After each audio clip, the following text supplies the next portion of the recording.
Happy Thursday, everyone. It's time for my Thursday thoughts.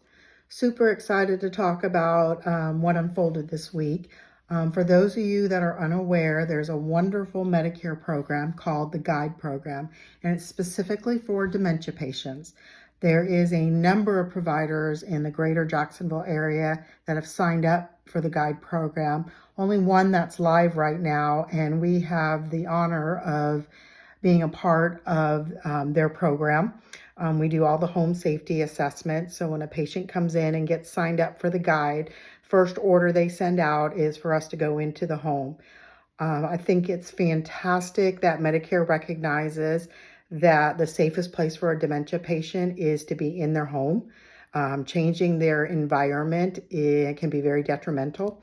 I know from my experience working in nursing homes, when a dementia patient would get sick and end up at the hospital and then they'd send them for rehab, just the change of environment, all the different faces coming in, the lighting, all of those factors, they are a huge fall risk.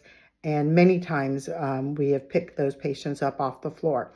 So Medicare recognizes that aging in place is a very safe place for them. And they also recognize that their caregivers need support. No one really thinks about that.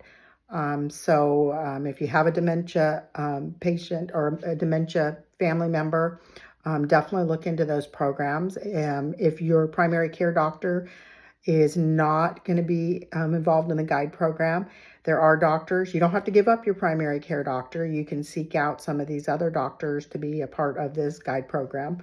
I had the pleasure of working with a number of GUIDE patients this week.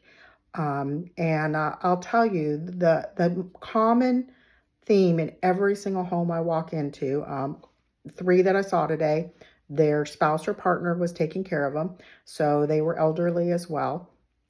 And their biggest fear, believe it or not, was if something happens to me, what's going to happen to my loved one?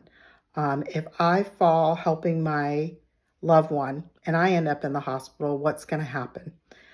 So it's really important when I go into these homes is to be looking at how can I make that home safer for the caregiver to do the right kind of care for their loved one. Typically, it's getting in and out of bed and in and out of the shower and on and off the toilet.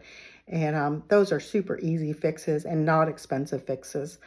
I'm just really blessed that I get to be a part of this program. I'm very grateful to Medicare recognizing that these programs need to be in place to help these families and these caregivers. So I just wanted to share. It was a great experience this week. It's nice. All 3 of my patients were at different levels, from mild dementia to late stage dementia. So when you work with a mild dementia patient, they might be really high level. So coming up with a game plan as they decline and what they will need throughout that decline is very rewarding. And the caregiver is really grateful because they really are just in the moment, taking 1 minute at a time and caring for their loved one. They're not thinking ahead, and we've done that for them. And then for those late stage patients, when a caregiver is kind of at their wit's end, they don't know what to do. They don't know how to keep them safe and what they need to keep them safe. They're really in the moment and just trying to get through the day. So it was really rewarding going in there and helping them. Again, if you have a loved one who's got dementia, please look into the GUIDE program. It's a fantastic program. If you want some information or want to know who's live now, you can always reach out to us and we'll direct you. You guys have a great day, and I'll talk to you next week.